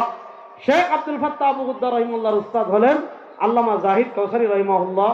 1371 হিজরিতে তিনি ইন্তেকাল করেছেন, দিমাশকে থাকতেন। কাউসারী রাহিমাহুল্লাহ বিভিন্ন মাকালা জমা করা হয়েছে, বিভিন্ন গুরুত্বপূর্ণ ছোট ছোট মাকালাগুলো একত্রিত করে বই আকারে ছাপানো হয়েছে, মাকালাতুল কাউসারী। মাকালাতুল কাউসারীর 268 নম্বর পৃষ্ঠায় 3 পৃষ্ঠার মাত্র একটা ছোট্ট মাকালা আছে। পৃষ্ঠার সংখ্যা যদিও অনেক কম, কিন্তু এই মাকালার ওজন অনেক বেশি। এই মাকালা অনেক গুরুত্বপূর্ণ, বিশেষ করে মুসলমানদের ওই পতিত চিন্তা। আমি হাকিমুল উম্মত আশরাফ আলী থানভীর রেফারেন্সের কথাটা পরে বলবো, আগে এই কথাটা বুঝেন। আল্লামা কাউসারী রাহিমাহুল্লাহ তার মাকালাতুল কাউসারীতে একটা মাকালা লিখেছেন। মাকালার নাম হলো হুকমু মুহাওয়ালাতি ফাসলি দ্বীন আনিদ দাওলা। খুব মনোযোগ, যুবকরা ভালো করে বুঝবা, আজকে যুবকদের ওয়াজ করতেছি। মাকালার নাম হলো হুকমু মুহাওয়ালাতি ফাসলি দ্বীন আনিদ দাওলা। দিনকে দাওলা থেকে আলাদা করার বিধান, ধর্মকে রাষ্ট্র থেকে আলাদা করার বিধান। দেখেন, ধর্ম রাষ্ট্র, এই ধর্ম এক জিনিস, রাষ্ট্র আরেক জিনিস। এখন হুকমু মুহাওয়ালাতি ফাসলি দ্বীন আনিদ দাওলা, যদি ধর্মকে কেউ রাষ্ট্র থেকে আলাদা করে ফেলে, অর্থাৎ রাষ্ট্র রাষ্ট্রের মতো থাকবে, ধর্ম ধর্মের মতো থাকবে, এর বিধান কি? বিধান কি এটা আমি পরে বলবো। এর আগে আরেকটা জিনিস বলি। হাকিমুল উম্মাত মুজাদ্দিদে দ্বীন ও মিল্লাত আল্লামা আশরাফ আলী থানভী রাহিমাহুল্লাহ, আমাদের আল্লামা আতার আলী রাহিমাহুল্লাহ যিনি পীর ছিলেন, আল্লামা আতার আলী রাহিমাহুল্লাহর যিনি পীর ছিলেন হাকিমুল উম্মাত আশরাফ আলী থানভী রাহিমাহুল্লাহ, ওনার রাজনৈতিক চিন্তা ভাবনা নিয়ে বর্তমান পৃথিবীর সবচেয়ে বড় আলেমদের একজন শেখুল ইসলাম জাস্টিস মুফতি মোহাম্মদ তাকে উসমানী হাফিজাহুল্লাহ একটা ছোট্ট রিসালা লিখেছেন, হাকিমুল উম্মত কে সিয়াসি আফকার। হাকিমুল উম্মত কে সিয়াসি আফকার। হাকিমুল উম্মত রাহিমাহুল্লাহ রাজনৈতিক চিন্তাধারা বা রাজনৈতিক দৃষ্টিভঙ্গি। এই কিতাবের ভূমিকায় হযরত শেখুল ইসলাম জাস্টিস মুফতি মোহাম্মদ তাকে উসমানী হাফিজাহুল্লাহ শুরুতে একটা কথা বলেছেন। কি কথা জানেন? যে আপনি আশরাফ আলী থানভী রাহিমাহুল্লাহ হয়তো খুব বিলাসিতাপূর্ণ, মানে ইলমের জাকাত, মানে খুব উচ্চাঙ্গের গবেষণা, যেগুলো সাধারণ মানুষের খুব একটা কাজে লাগে না। প্রচুর ইলম আছে। এখন ইলমের জাকাত স্বরূপ উচ্চাঙ্গের গবেষণা, যেগুলো থিসিসে লাগে, বড় বড় গবেষণায় লাগে। থানভী রহিমাহুল্লাহ হয়তো আপনি এমন বিশাল কোনো থিসিস পাবেন না, বিশাল কোনো গবেষণা পাবেন না, কিন্তু থানভী রহিমাহুল্লাহর সবচেয়ে বড় বৈশিষ্ট্য কোনটা? তাকে উসমানী সাহেব লিখেছেন, এই উপমহাদেশের মুসলমানদের এমন কোনো সংকট নাই। এই উপমহাদেশের মুসলমানদের রাজনৈতিক সংকট বলেন, অর্থনৈতিক সংকট বলেন, আকীদাগত সংকট বলেন, মাসলাকগত সংকট বলেন, আমলগত সংকট বলেন, এই উপমহাদেশের মুসলমানরা যত সংকটের সম্মুখীন হয়েছে, যত সংকটের সম্মুখীন হচ্ছে, যত সংকটের সম্মুখীন হবে, সব সংকটের নিরসনের ক্ষেত্রে থানভী রহিমাহুল্লাহ এত একটা আজীব শখসিয়ত ছিলেন যে তার কিতাবে এই সংকটের কোনো না কোনো সমাধান আপনি পেয়ে যাবেন। দেখেন, হাকিমুল উম্মত আল্লামা আশরাফ আলী থানভী রহিমাহুল্লাহ তিনি রাজনৈতিক দুইটা দৃষ্টিভঙ্গি দেখিয়েছেন। একটা দৃষ্টিভঙ্গি যেটা খ্রিস্টানদের থেকে এসেছে, আর ওই দৃষ্টিভঙ্গি খণ্ডন করতে গিয়ে, খুব মনোযোগ দিয়ে কথা বুঝবেন, ওই দৃষ্টিভঙ্গি খণ্ডন করতে গিয়ে মুসলমানদের ভিতর আরেকটা উগ্রবাদী চিন্তা গড়ে উঠেছে। একটা হলো ইহুদি খ্রিস্টানদের থেকে আমদানিকৃত, যেটার সাথে মুসলমানদের সম্পর্ক নেই। আবার ওইটাকে খণ্ডন করতে গিয়ে শরিয়াকে ওভারটেক করে বাড়াবাড়ি, ওইটার সাথেও আমাদের সম্পর্ক নেই। মধ্যম পন্থা কোনটা সেটা পরে বুঝবো। আগে থানভী রহিমাহুল্লাহ যে চিন্তাটা প্রথমে বুঝিয়েছেন এটা বুঝান, যে তিনি বলেছেন খ্রিস্টান রাজ্য যেগুলো ছিল, খ্রিস্টান রাজ্যগুলো তাদের ধর্ম দ্বারা, খ্রিস্টান রাজ্যগুলো তাদের ধর্ম দ্বারা পরিচালিত হয়েছে খুবই কম, একদম কম সময়। খ্রিস্টান রাজ্যগুলো পরিচালিত হতো কিভাবে? খ্রিস্টান রাজ্য পরিচালনার মৌলিক স্লোগানই ছিল, আপনি থানভী রহিমাহুল্লাহর রাসায় এই বইয়ে পাবেন, যে বইয়ের রেফারেন্স দিলাম। খ্রিস্টান রাজ্য পরিচালনার মৌলিক স্লোগান ছিল কায়সার কায়সার, গির্জা গির্জা। মনোযোগ, খ্রিস্টান রাজ্য পরিচালনার মৌলিক স্লোগান ছিল কায়সার কায়সার, গির্জা গির্জা। গির্জা মানে কি? গির্জা মানে ধর্মীয় উপাসনালয়, যেখানে তারা, আমাদের যেমন মসজিদ, তাদের হলো গির্জা। তো তাদের রাষ্ট্র পরিচালনার একটা মৌলিক মূলনীতি ছিল গির্জা গির্জা, কায়সার কায়সার, মানে রাষ্ট্র রাষ্ট্রের মতো থাকবে, গির্জা গির্জার মতো থাকবে। আপনি ধর্ম পালন করতে চাচ্ছেন, গির্জায় যান। আপনি তাদের ধর্মীয় কিতাব মানতে চাচ্ছেন, গির্জায় যান। আপনি ধর্মের অনুশাসন মানতে চাচ্ছেন, গির্জায় যান। আপনি ধর্মের বিধানাবলী পালন করতে চাচ্ছেন, গির্জায় যান। অর্থাৎ আপনার ধর্ম যত পালন করতে হয়, আপনার ধর্ম যত অনুশীলন করতে হয়, তারা আপনাকে শিখাবে। ধর্ম পালন করতে হলে গির্জায় যান। অর্থাৎ রাষ্ট্র থেকে গির্জাকে তারা একেবারে আলাদা করে দিয়েছে। গির্জা গির্জার মতো থাকবে, কায়সার কায়সারের মতো থাকবে, রাষ্ট্র রাষ্ট্রের মতো থাকবে। রাষ্ট্রের সংবিধান কি হবে? গির্জা মাথা কামাবে না। রাষ্ট্রের আইন কি হবে? গির্জা মাথা কামাবে না। রাষ্ট্রের অর্থনীতি কি হবে? গির্জা মাথা কামাবে না। রাষ্ট্রের বিচার ব্যবস্থা কি হবে? গির্জা মাথা কামাবে না। রাষ্ট্রের ব্যবসায়িক পলিসি কি হবে? গির্জা মাথা কামাবে না। রাষ্ট্রের পররাষ্ট্রনীতি কি হবে? গির্জা মাথা কামাবে না। রাষ্ট্রের সংবিধান কি হবে? গির্জা মাথা কামাবে না। রাষ্ট্র কার সাথে যুদ্ধ করবে? গির্জা মাথা কামাবে না। রাষ্ট্র কার সাথে সন্ধি করবে? গির্জা মাথা কামাবে না। অর্থাৎ খ্রিস্টানরা তাদের ধর্মকে রাষ্ট্র থেকে একেবারে আলাদা করে দিয়েছে। বলতে তোমার ধর্ম সব গির্জায়, রাষ্ট্রের কোনো ধর্ম থাকবে না, রাষ্ট্রের কোনো কাজে ধর্মের ছায়া থাকবে না, রাষ্ট্রের কোনো বিষয় ধর্ম দিয়ে পরিচালিত হবে না। তুমি ধর্ম পালন করতে চাও, ইতালিতে একটা ছোট্ট দেশ আছে, ভ্যাটিকান সিটিতে যাও, দেখবেন সব পাদ্রীরা থাকে ভ্যাটিকান সিটিতে, ওখানে ধর্ম পালন করেন, রাষ্ট্রের ধর্ম নাই। আল্লামা হাকিমুল উম্মত আল্লামা আশরাফ আলী থানভী রহিমাহুল্লাহ লিখেছেন, এই যে খ্রিস্টানদের চিন্তা, খুব মনোযোগ দিয়ে বুঝেন, এই যে খ্রিস্টানদের চিন্তা, গির্জা গির্জা, কায়সার কায়সার, রাষ্ট্র রাষ্ট্র, ধর্ম ধর্ম, একটার সাথে আরেকটা মিলবে না, দুটো আলাদা থাকবে। এই চিন্তাটা মুসলমান সমাজে যেই পোশাক পরে প্রবেশ করেছে, এই চিন্তাটা মুসলমানদের ভিতর যেই লেবাস পরে এসেছে, যেই পাঞ্জাবি পরে এসেছে, যেই বুরকা পরে এসেছে, যেই চামড়ায় আবৃত হয়ে এসেছে, আশরাফ আলী থানভী রহিমাহুল্লাহ লিখেছে, ওই চিন্তাটার নাম হলো সেকুলারিজম। সহজ কথা, খ্রিস্টানদের ওই চিন্তাটা আমাদের মুসলমানদের সমাজে যেই পোশাক পরে এসেছে, ওই পোশাকের নাম ধর্ম নিরপেক্ষতা। খ্রিস্টানরা বলে কায়সার কায়সার, গির্জা গির্জা।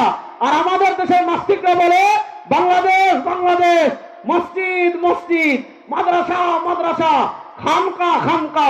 খ্রিস্টানরা বলে ধর্ম থাকবে গির্জায়, রাষ্ট্রের ধর্ম থাকবে না।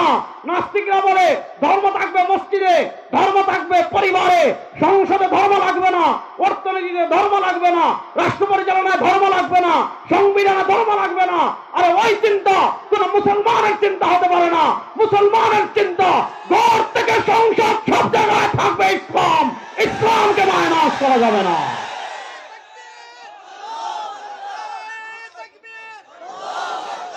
কথা ভালো করে বুঝেন, কথা খুব ভালো করে বুঝেন। ধর্ম নিরপেক্ষতা কিভাবে এসেছে তানভীর রহিমাল্লাহ দেখিয়েছেন। ধর্ম নিরপেক্ষতার দুইটা ভার্সন আছে। একটা ভার্সন যেটা ধর্ম নিরপেক্ষতার মৌলিক ভার্সন, মূল ভার্সন। ধর্ম নিরপেক্ষতার মূল কথা কি? আমাদের মুসলমানের দালালরা ধর্ম নিরপেক্ষতার পক্ষে বলে। আপনি শুনেন, যে পরিভাষা যারা ব্যবহার করে তারা এটার ব্যাখ্যা কি করে এটা আগে দেখবেন। আপনি ব্যাখ্যা করার কি? তারা ধর্ম নিরপেক্ষতার ব্যাখ্যা কি করে? শেখ আব্দুল্লাহ মিস্ত্রি ধর্ম নিরপেক্ষতার দুইটা পাঠ দেখিয়েছেন। ধর্ম নিরপেক্ষতার একটা পাঠ হলো সব কিছু থেকে ধর্মের ছায়া মুছে ফেলা। আরো সহজ করে বলি, সব কিছু থেকে পরকালের ছায়া মুছে দেওয়া, সব কিছু থেকে ধর্মের ছায়াকে মুছে দেওয়া। আচ্ছা বলেন, সেকুলারিজম বলে সবকিছু থেকে ধর্মের ছায়াকে মুছে দিতে, আর ইসলাম কি এসেছে সব জায়গা থেকে মুছে দিতে না বিজয়ী হতে? আর আসতে বলেন, ইসলাম কি এসেছে মুছে যাওয়ার জন্য না বিজয়ী হওয়ার জন্য? সুতরাং সেকুলার চিন্তার ইসলামের চিন্তা মিলে না। সেকুলার এসেছে সব কিছু থেকে ধর্মের ছায়াকে মুছে দিতে, আর ইসলাম এসেছে সব কিছুকে ধর্মকে বিজয় করতে, সংবিধানে ধর্মকে বিজয় করতে, অর্থনীতিতে ধর্মকে বিজয় করতে, রাষ্ট্র পরিচালনায় ধর্মকে বিজয় করতে, বিচার ব্যবস্থায় ধর্মকে বিজয় করতে, সংবিধানে ধর্মকে বিজয় করতে। সুতরাং ইসলাম যেহেতু মুছে দেওয়ার জন্য আসে নাই, ইসলাম এসেছে বিজয় করার জন্য। সুতরাং যারা কালেমা বিশ্বাস করে, নবীকে বিশ্বাস করে, কোন মুসলমান কখনো সেকুলার হতে পারে না। বলেন, কোন মুসলমান কখনো ধর্ম নিরপেক্ষতায় বিশ্বাসী হতে পারে? এখন যারা ধর্ম নিরপেক্ষতা আবিষ্কার করেছে, বা এটা কোনো মুসলমান আবিষ্কার করেনি, তারা যখন দেখলো যে মুসলমানকে যদি এই কথা বলি, খুব পয়েন্ট বুঝেন, তারা যখন দেখেছে মুসলমানদেরকে যদি এই কথা বলি সব জায়গা থেকে ধর্মের ছায়া মুছে দিতে হবে, এটা তো মুসলমান মানবে না, কখনোই না। আচ্ছা বলেন, আপনার ব্যক্তি জীবন থেকে কেউ যদি ধর্মের ছায়া মুছে দিতে চায়, আপনি মানবেন? মানবেন না। তো এখন তারা দেখেছে, তাহলে তো সব জায়গা থেকে যদি ধর্মের ছায়া মুছে দিতে চাই, তাহলে তো মুসলমান মানবে না। তাহলে কি করতে হবে? ধর্ম নিরপেক্ষতার একটা সফট ভার্সন বানাতে হবে। ধর্ম নিরপেক্ষতার একটা সফট ভার্সন হাজির করতে হবে, যে সফট ভার্সন মুসলমান সহজে গিলবে, যে সফট ভার্সন দ্বারা মুসলমানদেরকে বন্দী করা যাবে, যে সফট ভার্সন দিয়ে মুসলমানদেরকে থামিয়ে রাখা যাবে, সেই সফট ভার্সন দ্বারা মুসলমানদেরকে আটকে রাখা যাবে। তখন তারা ধর্ম নিরপেক্ষতার আরেকটা কোল্ড ভার্সন, আরেকটা সফট ভার্সন, আরেকটা তোমার সুশীল ভার্সন, আরেকটা আমার দালালির ভার্সন আবিষ্কার করেছে। সেইটা কি? যে ভাই ধর্ম এটা একান্ত ব্যক্তিগত বিষয়। বুঝেন, ধর্ম একান্ত ব্যক্তিগত বিষয়। আপনি ধর্ম পালন করতে চাচ্ছেন, মসজিদে যান। আপনি ধর্ম পালন করতে চাচ্ছেন, আপনার ঘরে ঘরে ঘরে ধর্ম পালন করেন। ভাই, রাষ্ট্রের তো মুখ নাই, রাষ্ট্রের তো আমল নাই, রাষ্ট্রের তো জান্নাত নাই, রাষ্ট্রের তো জাহান্নাম নাই, রাষ্ট্রের তো পুলসিরাত নাই, রাষ্ট্রের তো কিছুই নাই। রাষ্ট্রের আবার ধর্ম থাকবে কেন? ধর্ম ব্যক্তি, ধর্ম ঘরে, রাষ্ট্রের কোনো ধর্ম নাই। এই যে খ্রিস্টানরা কায়সার কায়সার, গির্জা গির্জা, ধর্মকে রাষ্ট্র থেকে আলাদা করে ফেলেছে। আল্লামা কাউসারী রহিমাহুল্লাহ উনাদের ওই যুগে, খেলাফত পতনের যুগে মুসলমানদের ভিতর ধর্ম নিরপেক্ষতা এসেছে। আপনার তুরস্কের Kemal Ataturk, Kemal Ataturk, Kemal Pasha, Ataturk মানে তুরস্কের পিতা। যেমন আমাদের বাংলাদেশ যে ক্ষমতায় আছে, এক একজনের বাপ বানায় আমাদের, ঠিক না? আমাদের আকীদা বিশ্বাস, আমাদের জাতির পিতা। দেখছেন কিশোরগঞ্জের মানুষ ভয় পায়, দেখছেন? বলেন আমাদের জাতির পিতা কে?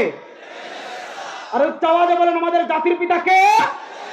মিল্লাতা আবিকুম ইব্রাহিম হুয়া সাম্মাকুমুল মুসলিমিন। কোন শৈলতা, কোন ভারতের পাতটা গোলাম কখনো আমাদের জাতির পিতা হতে পারে না। কথা খুব ভালো করে বুঝবেন। যে কথাটা বোঝাতে চাচ্ছি, তখন তারা আমাদের মধ্যে এই চিন্তাটা আমাদের ভিতর ছড়িয়ে দিয়েছে। ওই কামাল আতাতুর্কের মাধ্যমে তুরস্কে এসেছে সেকুলারিজম মুসলমানদের মাঝে, আর জামাল আব্দুল নাসেরের মাধ্যমে আরবি জাতীয়তাবাদ এসেছে আমাদের মুসলমানদের মধ্যে। এই পতিত চিন্তা মুফাক্কির ইসলাম মাওলানা সৈয়দ আবুল হাসান নদভী রাহিমাহুল্লাহ বারবার এই কথা লিখেছেন, বারবার সতর্ক করেছেন যে আমাদের চিন্তায় যদি আমরা পরাজিত হয়ে যাই, আমরা যদি মনে করি ইসলাম তো এসেছেই শুধু মাজারে সিন্নি খাওয়ার জন্য, ইসলাম তো এসেছেই শুধু নামাজ পড়ার জন্য। নামাজ অনেক বড় ইবাদত, ইসলামের সবচেয়ে গুরুত্বপূর্ণ ইবাদত, কিন্তু ইসলাম শুধুই নামাজ না, ইসলাম শুধুই রোজা না, ইসলাম শুধু হজ না। ইসলামে যেমন নামাজ আছে, ইসলামে যেমন রোজা আছে, ইসলামে যেমন হজ আছে, ইসলামে যেমন যাকাত আছে, ইসলামে যেমন ঈদ আছে, ইসলামে যেমন ইবাদত আছে, রাষ্ট্র পরিচালনা ইসলামে আছে না নাই? আর আসতে বলেন, রাষ্ট্র কেমনে পরিচালনা করবে এগুলা ইসলামে আছে না নাই? একটা দেশের বিচার ব্যবস্থা কেমনে পরিচালনা হবে ইসলামে আছে না নাই? এবার এই পয়েন্টটা বুঝেন। আল্লামা কাউসারী রাহিমাহুল্লাহ, তার প্রসঙ্গ থেকে এদিকে আসতেছি। আল্লামা কাউসারী রাহিমাহুল্লাহ সেই ছোট্ট মাকালায় লিখেছেন, হুকম মুহাওয়ালাতি ফাসলি দ্বীন আনিদ দাওলা। ওই খ্রিস্টানদের ওই চেতনা যদি কোনো মুসলমান লালন করে, বাংলাদেশের সুশীলগিরি দেখাতে গিয়ে আপনি বললেন যে রাষ্ট্রের ধর্মের প্রয়োজন নেই, রাষ্ট্রে ধর্মের প্রয়োজন নাই, ধর্ম থাকবে ঘরে, ধর্ম থাকবে মসজিদে, সংবিধানে ধর্ম দরকার নাই, সংসদে ধর্ম দরকার নাই, বিচার ব্যবস্থায় ধর্ম দরকার নাই, আইন আদালতে ধর্ম দরকার নাই, অর্থনীতিতে ধর্মের দরকার নাই। কাউসারী রাহিমাহুল্লাহ লিখেছেন, কোন মুসলমান যদি মনে করে রাষ্ট্র আলাদা, ধর্ম আলাদা, রাষ্ট্র পরিচালনায় ধর্মের প্রয়োজন নাই, রাষ্ট্র পরিচালনায় ধর্মের দরকার নাই, ধর্ম শুধু ব্যক্তি জীবনে, রাষ্ট্রের ধর্ম দায়, রাষ্ট্রের পরিচালনা করতে ধর্মের প্রয়োজন নাই, রাষ্ট্র পরিচালনা করতে ধর্মের দরকার নাই, কোন মুসলমান ভূখণ্ডে কোন মুসলমান যদি এমন কথা বলে, আল্লামা কাউসারী রাহিমাহুল্লাহ লিখেছেন, সাথে সাথে সে মুরতাদ হয়ে যাবে। সাথে সাথে কি হয়ে যাবে? মুরতাদ হয়ে যাবে। বলেন, সাথে সাথে কি হয়ে যাবে? মুরতাদ হয়ে যাবে। এবার আমি যেই কথাটা আপনাদেরকে বুঝাতে চাচ্ছি, রাসূল করিম সাল্লাল্লাহু আলাইহি ওয়াসাল্লাম আমাদের জন্য সব ক্ষেত্রে আদর্শ। বলেন, রাসূল সাল্লাল্লাহু আলাইহি ওয়াসাল্লাম আমাদের জন্য সব ক্ষেত্রে, আরে আপনারা বুঝবেন কথা কইন না সবাই, রাসূল সাল্লাল্লাহু আলাইহি ওয়াসাল্লাম আমাদের জন্য সব ক্ষেত্রে। এখন আমরা আদর্শ, ওই যে চিন্তাটা, পতিত চিন্তার কারণে মুসলমান মনে করে যে খাবারের পর মিষ্টি খাওয়ার ক্ষেত্রে রাসূলুল্লাহ সাল্লাল্লাহু আলাইহি ওয়াসাল্লাম আদর্শ, ডান পায়ে জুতা পরিধান করার ক্ষেত্রে রাসূলুল্লাহ সাল্লাল্লাহু আলাইহি ওয়াসাল্লাম আদর্শ, মসজিদে ডান পা দিয়ে প্রবেশ করার ক্ষেত্রে রাসূলুল্লাহ সাল্লাল্লাহু আলাইহি ওয়াসাল্লাম আদর্শ, বাম পা দিয়ে মসজিদ থেকে বের হওয়ার ক্ষেত্রে রাসূলুল্লাহ সাল্লাল্লাহু আলাইহি ওয়াসাল্লাম আদর্শ। আপনার মনে করেন রাস্তায় দিয়ে হাঁটার সময় নিচ দিয়ে থাকানোর ক্ষেত্রে রাসূলুল্লাহ সাল্লাল্লাহু আলাইহি ওয়াসাল্লাম আদর্শ, বিয়েতে ওলিমা করার ক্ষেত্রে রাসূলুল্লাহ সাল্লাল্লাহু আলাইহি ওয়াসাল্লাম আদর্শ, আর রাজনীতিতে আব্রাহাম লিঙ্কন আদর্শ, অর্থনীতিতে পুঁজিবাদ আদর্শ, সংবিধানে সেকুলারিজম আদর্শ, আরে রাষ্ট্র পরিচালনায় আপনার সমাজতন্ত্র আদর্শ না। আমার ঘরে যেমন রাসূল আদর্শ, আমার মসজিদে যেমন রাসূল আদর্শ, আমার রাজনীতিতেও রাসূল আদর্শ, আমার রাষ্ট্র পরিচালনায়ও রাসূল আদর্শ, আমার সংবিধানেও রাসূল আদর্শ। কোন মুসলমানের আদর্শ কখনো আব্রাহাম লিঙ্কন হতে পারে না, পারে না, পারে না। লাকাদ কানা লাকুম ফি রাসূলিল্লাহি উসওয়াতুন হাসানাহ। এবার আসেন আমি আপনাদেরকে কয়েকটা জিনিস দেখাই, কয়েকটা জিনিস দেখাইলে আপনারা বুঝতে পারবেন কোন ভয়াবহ হালাতে আমরা আছি, তাহলে আপনারা বুঝতে পারবেন। আচ্ছা বলেন, এই বাংলাদেশের 52 বছর আমরা দেখলাম, খুব মনোযোগ, রাসূলুল্লাহ সাল্লাল্লাহু আলাইহি ওয়াসাল্লামের সিরাতের এই দিকটা বুঝেন। এই যে 52 বছরের বাংলাদেশ আপনারা দেখলেন, যারা পাকিস্তান আমল দেখেছেন, আমাদের শীর্ষ দুই মুরব্বী বসে, আমি খেয়াল করিনি এতক্ষণ, হুজুররা পাকিস্তান আমলও দেখছেন, বাংলাদেশ আমলও দেখছেন। আচ্ছা বলেন, এই বাংলাদেশের 52 বছরে আমাদের দেশে ন্যায় বিচার প্রতিষ্ঠা হয়েছে? আমাদের কিশোরগঞ্জ, আমার সিলেট তো হয় নাই, আপনাদের কিশোরগঞ্জ হয়েছে? মানুষের প্রতি জুলুম করা হয় নাই? কথা বলেন, মানুষের প্রতি জুলুম করা হয় নাই? মানুষের প্রতি অন্যায় করা হয় নাই? এদেশের মানুষ আপনি দেখেন না, সহজ সরল মানুষ, এদেশে কি নিয়ে আবেচার হয়েছে আপনারা বুঝেন? একটা ভার্সিটির ছেলে দাড়ি রেখেছে, একটা ভার্সিটির ছেলে নামাজ পড়ে, একটা ভার্সিটির ছেলে ফজরের নামাজ পড়ে। আপনারা জানেন গত 15 বছরে ঢাকা বিশ্ববিদ্যালয়ের অবস্থা কি ছিল? ঢাকা বিশ্ববিদ্যালয়ের পোলাপাইন আমাদের সাথে যোগাযোগ করে, বুয়েটের ছাত্ররা আমাদের সাথে যোগাযোগ করে, যারা মসজিদে নামাজ পড়ে, যারা ফজরের নামাজ মসজিদে পড়ার ইচ্ছা রাখে, তারপরও তারা ইচ্ছে করেই ভয়ে ফজরের নামাজ পড়তে ভার্সিটিতে মসজিদে যেত না, ফজরের নামাজ পড়তে ভার্সিটির হলের মসজিদে যেত না। কেন? কেউ যদি ফজরের নামাজ গিয়ে জামাতে পড়ে তার পিছনে গোয়েন্দা লেগে যেত। কেন? যেহেতু সে ফজরের নামাজ পড়তেছে, যেহেতু সে দাড়ি রাখতেছে, যেহেতু সে টাকনোর উপর পোশাক পরিধান করতেছে, যেহেতু সে সিনেমা দেখে না, যেহেতু সে সাংস্কৃতিক অনুষ্ঠানে যায় না, যেহেতু সে টিএসসিতে নারীদেরকে নিয়ে আড্ডা দেয় না, যেহেতু সে সিগারেট খায় না, এইরকম।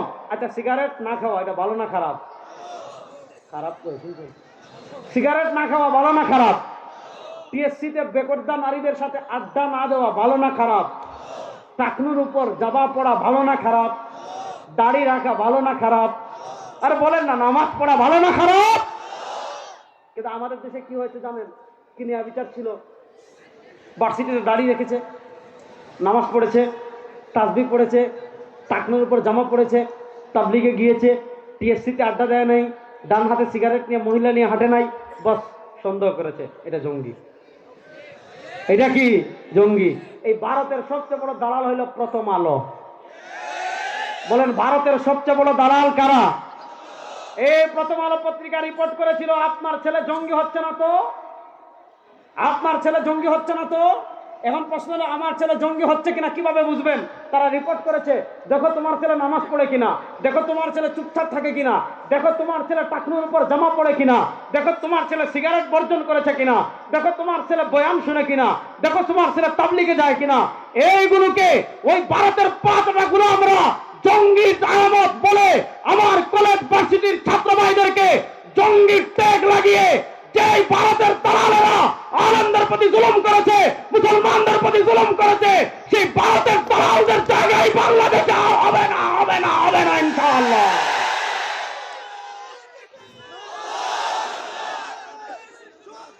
কথা,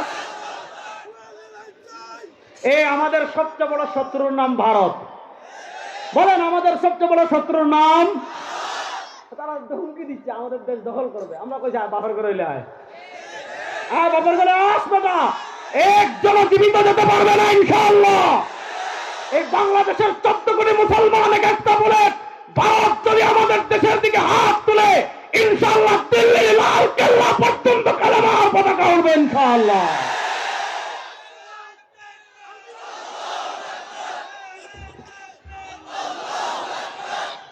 কথা ভালো করে বুঝেন।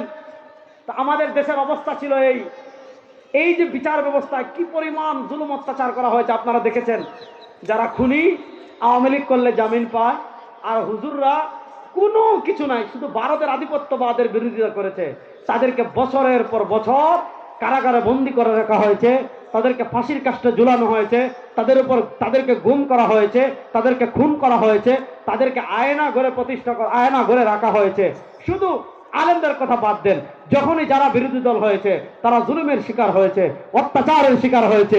এই বাংলাদেশে 52 বছরে আমরা মানুষের আইন দেখেছি, মানুষের বানানো আইন দেখেছি, মানুষের বানানো আইন দিয়ে আমরা এই বাংলাদেশের শাসন ক্ষমতা পরিচালিত হতে দেখেছি। কিন্তু দেশের মানুষের ভাগ্যের পরিবর্তন হয়? বড় আসতে বললেন। কিন্তু দেশের মানুষের ভাগ্যের পরিবর্তন হয় না। এবার আসেন, আমি আপনাদেরকে দুটা জিনিস বলি। দুটা জিনিস বলার আগে একটা জিনিস বলি। দেখেন, আওয়ামী লীগ আমাদের উপর 15 বছর জুলুম করেছে। আওয়ামী লীগ বিদায় নিয়েছে, তারা যে সংবিধানে যে ধারাগুলো পরিবর্তন করেছিল, সংবিধান সংস্কারের কথা বলা হচ্ছে, শিক্ষা সিলেবাসে সংস্কারের কথা বলা হচ্ছে, বিচার ব্যবস্থা সংস্কারের কথা বলা হচ্ছে, বিভিন্ন বাহিনীতে সংস্কারের কথা বলা হচ্ছে। কেন বলা হচ্ছে?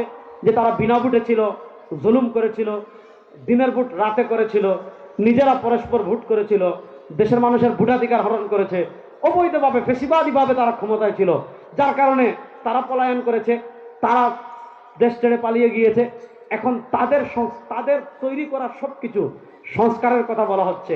শুনেন, আমাদের যে স্বাধীনতা, আমরা শুধু 71 পর্যন্তই থাকি। আজকে দেখেন বাংলাদেশের ইতিহাসে আপনি শেখ মুজিবকে পাবেন, আজকে বাংলাদেশের ইতিহাসে আপনি হোসেন মোহাম্মদ সোহরাওয়ার্দীকে পাবেন, বাংলাদেশের ইতিহাসে আপনি নানা নেতাকে পাবেন, শেরেবাংলা একেম ফজলুল হককে পাবেন, বাংলাদেশের ইতিহাসে আপনি ভাসানীকে পাবেন, কিন্তু বাংলাদেশের ইতিহাসে আজকে আল্লামা আতহার আলী নাই। অথচ যুক্ত ফ্রন্টের 4 নেতার এক নেতা তিনি। কেন? আমাদের স্বাধীনতা আমরা মনে করেছি শুধু 71-এ, কিন্তু শুনেন 71-এর আগে আরেকটা বড় স্বাধীনতা ছিল 1947-এ। বলেন 1947-এ স্বাধীনতা ছিল কি ছিল না? শুনেন, 47-এর স্বাধীনতা আমরা চর্চা করি না বলে আজকে আল্লামা আতহার আলী রাহিমাহুল্লাহকে ইতিহাস থেকে মুছে ফেলা হচ্ছে। 1947-এর ইতিহাস আমরা ভুলে গিয়েছি বলেই আজকে ভারত আমাদের উপরে আগ্রাসন চালাচ্ছে। ভারতকে বলবো, আমরা শুধু 71-এর কথা মনে রাখি নাই, 47-এর কথাও আমাদের মনে আছে। আমার দেশ নিয়ে ষড়যন্ত্র করবা, কলকাতা, বিহার, উড়িষ্যা সব আমাদের হয়ে যাবে ইনশাআল্লাহ। ইনশাআল্লাহ বলেন। আপনি দেখেন আজকে আল্লাহ আতহার আলী রাহিমাহুল্লাহ নাই, ইতিহাসে নাই, অথচ তিনি যুক্ত ফ্রন্টের 4 নেতার এক নেতা। জানেন 47-এর আগে, খুব মনোযোগ দিয়ে বুঝেন, 1803 সাল শেষ মুঘল সম্রাট বাহাদুর শাহ 1803 সালে তার থেকে ইস্ট ইন্ডিয়া কোম্পানি ক্ষমতা নিল। ইস্ট ইন্ডিয়া কোম্পানি ক্ষমতা নেওয়ার পর 1803 সাল থেকে নিয়ে 1947 সালে পাকিস্তান হয়েছে।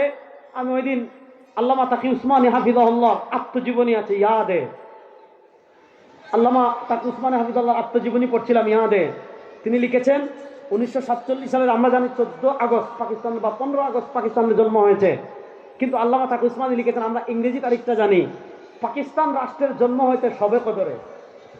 যেদিন পাকিস্তানের জন্ম হয় এদিন ছিল রমাদানের 26 তারিখ দিবাগত রাত, আবার ওই রাতটা ছিল জুমার রাত, বৃহস্পতিবার দিবাগত রাত।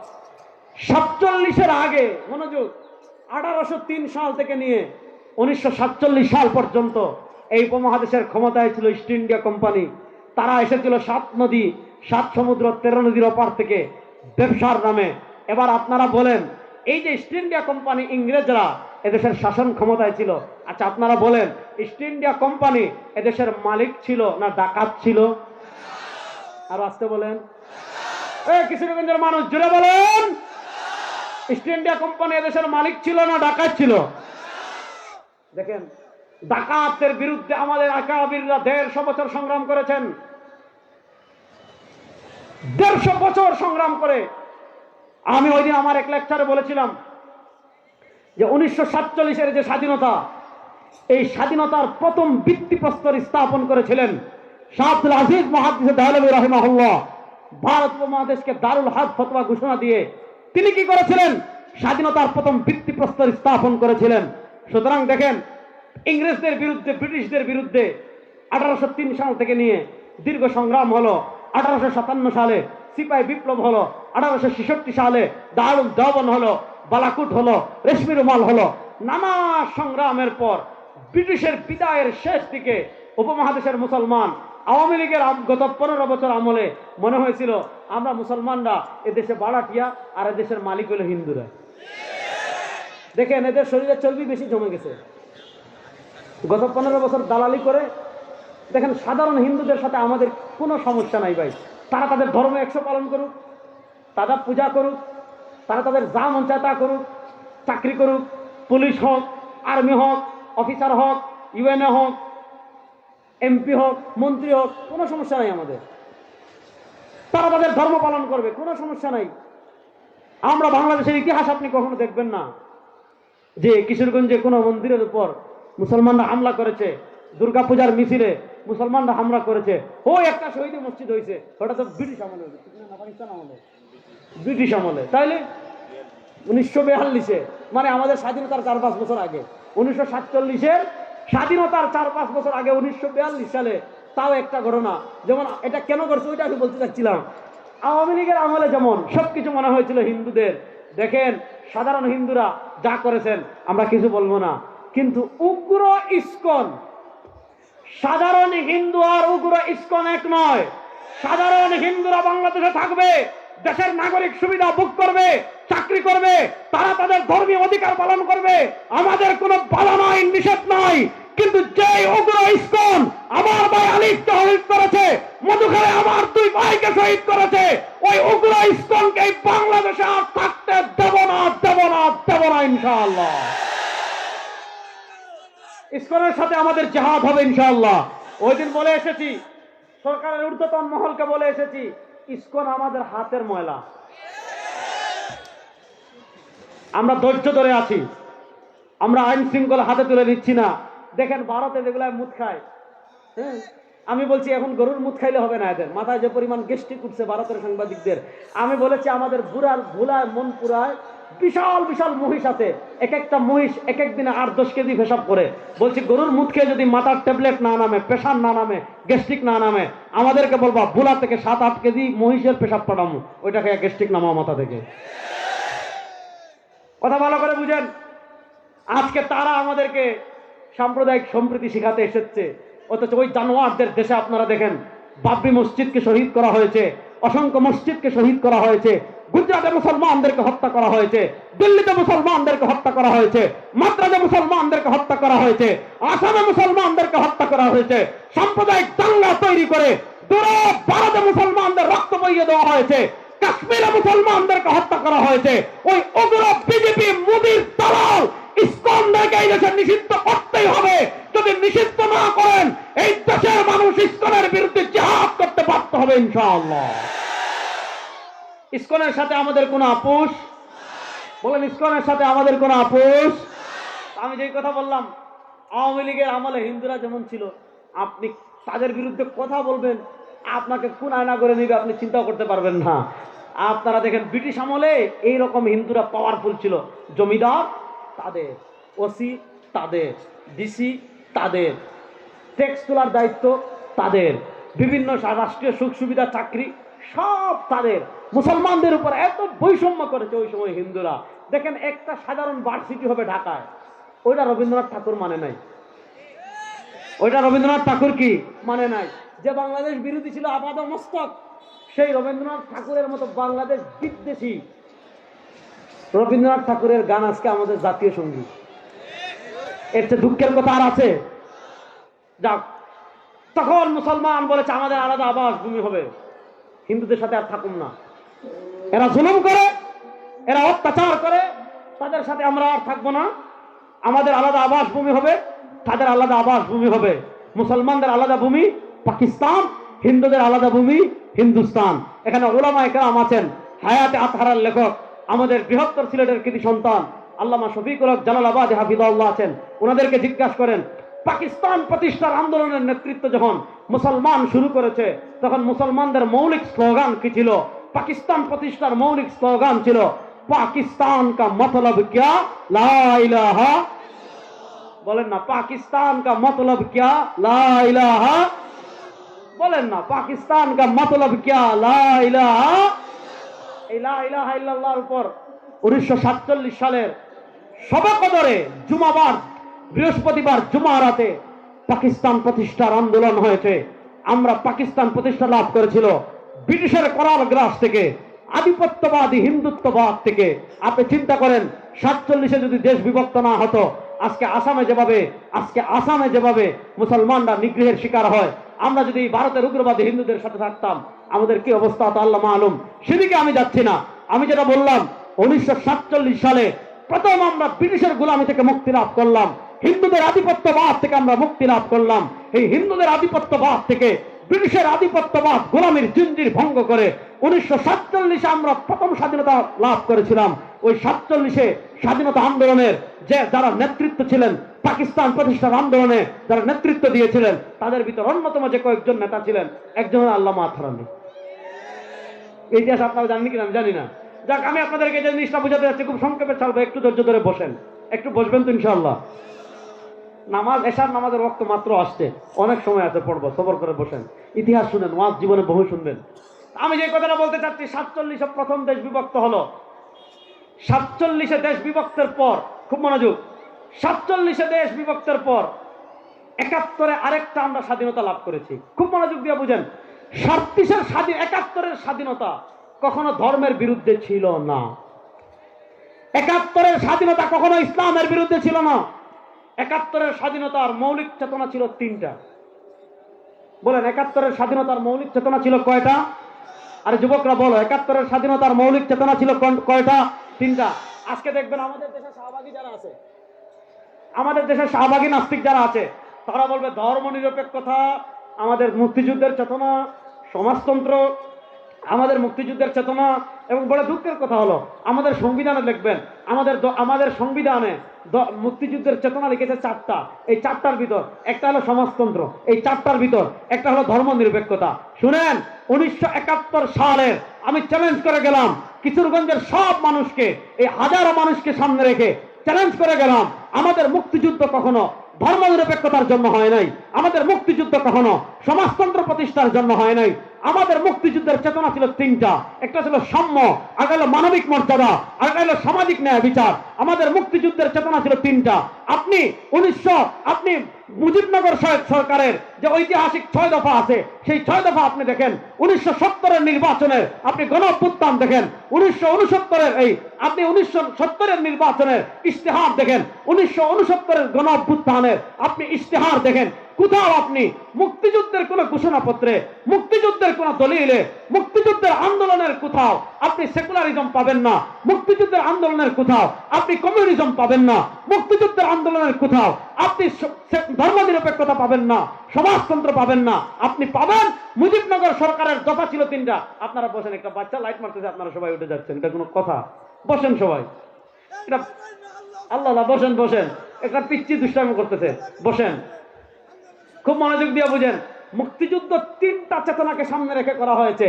একটা হলো সাম্য, আরেকটা হলো মানবিক মর্যাদা, আরেকটা হলো সামাজিক ন্যায় বিচার। সুতরাং আমরা বলি আমাদের মুক্তিযুদ্ধ হয়েছে সাম্য, মানবিক মর্যাদা, সামাজিক ন্যায় বিচারের জন্য। 1971-এর মুক্তিযুদ্ধ হয়েছে, কিন্তু 1971-এর আগে 47-এর যে স্বাধীনতা ছিল লা ইলাহা ইল্লাল্লাহর উপর ভিত্তি করে, সেই লা ইলাহা ইল্লাল্লাহর চেতনা এই বাংলাদেশে এখনো আছে না নাই? ভারত 1971-এ কেন আমাদেরকে সহযোগিতা করেছিল? যে কারণেই করুক, মনোযোগ, ভারত আমাদেরকে মুক্তিযুদ্ধের সময় যে পরিমাণ সহযোগিতা করেছে, সহযোগিতা করার থেকে বেশি নিয়ে গেছে। সুতরাং মুক্তিযুদ্ধের গল্প বলে এই দেশে আধিপত্যবাদ বিস্তার করবা, সেই সুযোগ আর নাই, সেই সুযোগ আর। দেখেন, স্বাধীনতার পর থেকে কখনো বিনা ভোটে, কখনো দিনের ভোট রাতে করে, কখনো নিজেরা ভোট করে তাদের পক্ষের গোলামদেরকে তারা এই দেশের ক্ষমতায় বসিয়ে আমাদের মুক্তিযুদ্ধ আর ইসলামকে তারা মুখোমুখি দাঁড় করিয়ে দিয়েছিল। আমরা মনে করতাম 71 মানে ইসলাম বিরোধী, 71 মানে কোরআন বিরোধী, 71 মানে হাদিস বিরোধী। আর আমাদের প্রজন্মকে তারা এটা শিখিয়ে দিয়েছে, যারা দাড়িওয়ালা, যারা টুপিওয়ালা, যারা জামাওয়ালা, যারা পাঞ্জাবিওয়ালা, যারা মাদ্রাসার হুজুর, যারা মসজিদের ইমাম, তারা শিখিয়েছে দাড়িওয়ালা, টুপিওয়ালা, মাদ্রাসার ইমাম, মসজিদের ইমাম মানে পাকিস্তানি রাজাকার। কি রাজাকার? পাকিস্তান। আপনার এই 3-4 মাস আগেও, গত ডিসেম্বরে যদি দেখতেন, এখন তো আর এগুলা না, এগুলা করার কেউ সাহস করতে পারবে না। এখন করলে একদম জিতা কবর দিয়ে দেবে ইনশাআল্লাহ। বলেন, কথা ভালো করে বুঝেন। আপনি গত ডিসেম্বরেও দেখেছেন, বিজয়ের মাস আসলেই, ডিসেম্বর আসলেই পাঞ্জাবিকে, দাড়িকে, টুপিকে, এগুলাকে তারা রাজাকারদের আলামত বলে হুজুরদেরকে পাকিস্তানি রাজাকার বলে চিৎকার করত। আপনারা বলেন, আল্লামা তাহারি রাহিমাহুল্লাহ, আল্লামা শামসুল হক ফরিদপুরি রাহিমাহুল্লাহ, আমাদের কোন আকাবি কখনো পাকিস্তান পলায়ন করেছেন? বাংলাদেশ থেকে পাকিস্তান গিয়েছেন, তাদের সবার খবর বাংলাদেশে। আরে যারা আমাদেরকে বলতো পাকিস্তানি রাজাকার, 2024-এ এসে প্রমাণ হয়ে গিয়েছে এই দেশে কারা ভারতীয় রাজাকার। যারা ভারতীয় রাজাকার এই দেশ থেকে তারা ভারতে পালিয়ে গিয়েছে।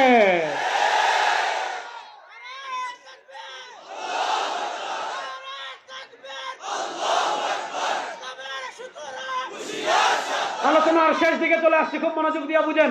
তাহলে এই আমি আবার যে কথাটা বলছিলাম, 1803 সাল থেকে নিয়ে 1947 সাল পর্যন্ত যে ব্রিটিশ আমাদের উপর ছিল, এরা দেশের মালিক না ডাকাত? বড় আস্তে কইলেন রে, এরা দেশের মালিক না ডাকাত? এবার বলেন, ডাকাত বিদায় নিয়েছে 1947-এ। এই ডাকাতের আইন দিয়ে আমার দেশ চলুক, এই ডাকাতের সংবিধান দিয়ে আমার দেশ চলুক, এই ডাকাতের শিক্ষা ব্যবস্থা দিয়ে আমার দেশ চলুক, এই ডাকাতদের তৈরি করা আইন দিয়ে আমাদের দেশের বিচার ব্যবস্থা চলুক। এটা আপনারা চান? এটা আমরা চাই, এটা আমরা চাই। এখন আসেন আরেকটা উদাহরণ দিয়ে শেষ করি। ইসলাম আইন দিয়েছে 3 প্রকারের। কয় প্রকারের বলেন না? কয় প্রকারের? ইসলাম দণ্ডবিধি দিয়েছে 3 প্রকার। আমার সাথে সবাই বলেন, হুদুদ। বলেন না হুদুদ। আরে ভাই জয় বাংলা কইলে তো ওখান থেকে শোনা যাইতো হুদুদ। আরে জুড়ে বলেন, হুদুদ, কিসাস, তাজিরাত। বলেন ইসলাম দণ্ডবিধি দিয়েছে কয় প্রকার? 3 প্রকার। হুদুদ, কিসাস, তাজিরাত। হুদুদ, কিসাস, তাজিরাত। ইসলাম দিয়েছে 3 প্রকার, ব্রিটিশ দিয়েছে 2টা। ব্রিটিশ কি দিয়েছে? ব্রিটিশ দিয়েছে দেওয়ানি, ফৌজদারি। এখন আপনি দেখেন, আপনি ব্রিটিশকে বিদায় করেছেন 1947 সালে, কিন্তু ব্রিটিশের বিচার ব্যবস্থা দিয়ে 52 বছর বাংলাদেশ পরিচালিত হয়েছে। আমরা বলি 52 বছর ব্রিটিশের আইন দেখেছেন, এদেশের মানুষের ভাগ্যের পরিবর্তন হয় নাই, খুন বন্ধ হয় নাই, গুম বন্ধ হয় নাই, ঘুষ বন্ধ হয় নাই, চুরি বন্ধ হয় নাই, ডাকাতি বন্ধ হয় নাই, টাকা পাচার বন্ধ হয় নাই। এবার সময় এসেছে মানুষের বানানো আইনকে পায়ের তলায় পিষ্ট করে বিশ্বনবীর আদর্শ এই দেশে বাস্তবায়ন করা লাগবে। বিশ্বনবীর আদর্শ বাস্তবায়ন করতে আপনারা প্রস্তুত আছেন না নাই? আসেন আমি বিচার ব্যবস্থা দেখালাম। অর্থনীতি মাসালা একটা বলি, আপনারা বলেন সুদ হালাল না হারাম? আর আসতে বলেন, এই যারা দাঁড়িয়ে আছেন তারা বলেন সুদ হালাল না হারাম?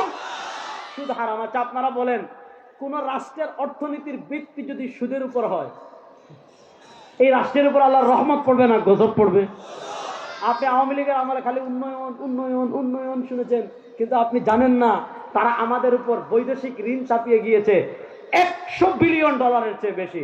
অর্থাৎ আমাদের রাষ্ট্রের বিদেশি ঋণ এই পরিমাণ আছে যে আপনি যদি বিদেশি ঋণ ভাগ করে দেন, ভাইয়ার মাথার উপর পড়বে 1.5 লাখ টাকা, আল্লামা শফিকুর রহমান সাহেবের মাথার উপর পড়বে 1 লাখ টাকা, আশরাফ আলী বৌলাই সাহেবের মাথার উপর পড়বে 1 লাখ টাকা, রেজাউল করিম আবরারের মাথার উপর 1 লাখ, 1.5 লাখ টাকা, আপনার 1 লাখ না। অর্থাৎ আমাদের বাংলাদেশ রাষ্ট্র এই পরিমাণ বৈদেশিক ঋণ আছে। এই বৈদেশিক ঋণ যদি প্রত্যেকের মাথায় ভাগ করে দেওয়া হয়, বাংলাদেশের প্রত্যেকটা সদস্যের রাষ্ট্রীয় ঋণ আছে 1.5 লাখ টাকা। এবার আপনি বলেন, এই যে চীন থেকে ঋণ আনলো, এই যে আমেরিকা থেকে ঋণ আনলো, এই যে বিশ্ব ব্যাংক থেকে ঋণ আনলো, এই যে রাশিয়া থেকে ঋণ আনলো, অবাক করা তো সৌদি আরব থেকেও ঋণ এনেছে। আচ্ছা বলেন, এই যে বৈদেশিক ঋণগুলো আনছে সুদ সহ না সুদ ছাড়া? আর আসতে বলেন। এখন আপনি বলতে পারেন যে আমরা সব আপনার বাস্তব ঠিক আছে, সুদ হারাম, কিন্তু এখন তো পৃথিবী নিয়ন্ত্রণ করছে বিশ্ব ব্যাংক, এখন অর্থনীতি নিয়ন্ত্রণ করছে বিশ্ব ব্যাংক। সুতরাং এই যুগে এসে পুঁজিবাদী অর্থনীতির যুগে সুদ ছাড়া ব্যাংক কেমনে চলবে? সুদ ছাড়া রাষ্ট্র কেমনে চলবে? সুদ ছাড়া অর্থনীতি কেমনে চলবে? আমরা বলি না, এই যুগে এসেও যে সুদ ছাড়া একটা রাষ্ট্রের অর্থনীতি দাঁড়িয়ে যেতে পারে, সুদ ছাড়া একটা রাষ্ট্র টিকে যেতে পারে, পুঁজিবাদ ছাড়া একটা রাষ্ট্র টিকে যেতে পারে, এর সবচেয়ে বড় উদাহরণ আল্লাহর সিংহরা যে ভূমিতে বসবাস করে আফগানিস্তান। এর সবচেয়ে বড় উপমা আফগানিস্তান। আপনারা দেখেছেন আফগানিস্তানের রিজার্ভ বিশ্ব ব্যাংক আটকে দিয়েছে, তাদের বৈধ টাকা রিজার্ভ আটকে দিয়েছে বলে মোল্লাদের দিব না। পৃথিবীর কোন রাষ্ট্র এখনো তাদের স্বীকৃতি দেয় নাই, কোন মুসলিম রাষ্ট্র এখনো সাহস করে তাদের স্বীকৃতি দেয় নাই। আমেরিকা 2021 দেওয়ার সময় মনে করেছিল এরা টাকা পাবে না, খাবারের জন্য ভিক্ষার থলি নিয়ে আসবে, এরা পোশাক পাবে না, পোশাকের জন্য ভিক্ষার থলি নিয়ে আসবে, এরা বিদ্যুৎ পাবে না, বিদ্যুতের জন্য ভিক্ষার থলি নিয়ে আসবে, এরা রেমিটেন্স পাবে না, রেমিটেন্সের জন্য ভিক্ষার থলি নিয়ে আসবে। কিন্তু যারা জানে না, আরে যাদের সাথে আল্লাহর রহমত থাকবে, দুনিয়ার কোনো পরাশক্তি তাদের পরাজিত করতে পারে না। আফগানিস্তানের অর্থনীতি 3 বছরে কতটুকু আগাইছে? সুবহানাল্লাহ বলেন। আর আসতে বলেন রে। আমাদের বাংলাদেশের শাহবাগী মিডিয়া নিউজ করেছে আফগানিস্তানের অর্থনীতি এত বেশি এগিয়ে গিয়েছে, আগামী কয়েক মাসের মধ্যে, আগামী কয়েক বছরের মধ্যে আফগানিস্তান হবে পৃথিবীর সুপার পাওয়ার। ইনশাআল্লাহ বলেন। তাহলে বলেন, আফগানিস্তানের তালেবানরা যদি সুদকে হারাম করে তাদের রাষ্ট্রকে এগিয়ে নিয়ে যেতে পারে, 92% মুসলমানের দেশে রাষ্ট্রীয়ভাবে সুদকে হারাম ঘোষণা করার প্রয়োজন আছে না নাই? এবার অর্থনীতিতে সুদ ছাড়া অর্থনীতি প্রতিষ্ঠা করতে হবে, কোরআনের বিচার ব্যবস্থা প্রতিষ্ঠা করতে হবে, কোরআনের অর্থনীতি প্রতিষ্ঠা করতে হবে, কোরআনের সমাজ প্রতিষ্ঠা করতে হবে, কোরআনের সংসদ প্রতিষ্ঠা করতে হবে, কোরআনের দেশ প্রতিষ্ঠা করতে হবে, ইসলামের দেশ প্রতিষ্ঠা করতে হবে। আমরা সোনার বাংলা দেখেছি, ডিজিটাল বাংলা দেখেছি, স্মার্ট বাংলা দেখেছি, আধুনিক বাংলা দেখেছি। সব বাংলাদেশের খেলা শেষ। এবারে বাংলা হবে ইসলামের বাংলা ইনশাআল্লাহ। ইসলামের বাংলাদেশ হোক। আপনারা চান কি চান না? কারা কারা চান? নারায়ে তাকবীর। আরে বলেন না, নারায়ে তাকবীর। আল্লাহ তাআলা এই পরিবর্তিত বাংলাদেশে ইসলামকে বিজয় করার মেহনত আমাদেরকে তৌফিক দান করেন। তা আমার নবী করিম সাল্লাল্লাহু আলাইহি ওয়াসাল্লামের সিরাতের একটা গুরুত্বপূর্ণ দিক হলো রাষ্ট্র পরিচালনা। তিনি রাষ্ট্র পরিচালনা করেছেন। আমার নবীর সিরাতের আরেকটা গুরুত্বপূর্ণ বিধান পাঠ ছিল, তিনি প্রধান বিচারক ছিলেন, তিনি বিচার ব্যবস্থা পরিচালনা করেছেন। আমার নবীর জীবনের সিরাতের আরেকটা গুরুত্বপূর্ণ পাঠ ছিল, তিনি রাষ্ট্রের অর্থনীতিতে ইসলাম প্রতিষ্ঠা করেছেন। সুতরাং আমরা যদি নবীর প্রকৃত উম্মাহ দাবি করি, আমরা যদি নবীর প্রকৃত মহব্বত দাবি করি, বাংলাদেশের রাষ্ট্রীয় পর্যায়ে ইসলাম বিজয় করার মেহনত করার জন্য সবাই যুবকরা প্রস্তুত আছে তো ইনশাআল্লাহ? ভারতকে পরাজিত করেছি 2024-এর জুলাই আগস্টের বিপ্লবের মাধ্যমে। ভারতের আধিপত্যবাদ দেশে প্রতিষ্ঠা হয়েছে। এবার চূড়ান্ত বিপ্লব হবে ইসলামের বিপ্লব ইনশাআল্লাহ। চূড়ান্ত গণ অভ্যুত্থান হবে ইসলামের গণ অভ্যুত্থান ইনশাআল্লাহ। আল্লাহ তাআলা ইসলাম প্রতিষ্ঠার মেহনত করার তৌফিক আমাদের সবাইকে দান করেন। বাংলাদেশে কোরআন বাস্তবায়নের মেহনত করার তৌফিক আমাদেরকে দান করেন। সরওয়ারে দু আলমের পূর্ণাঙ্গ সিরা আমাদের দেশে প্রতিষ্ঠিত করার মেহনত তৌফিক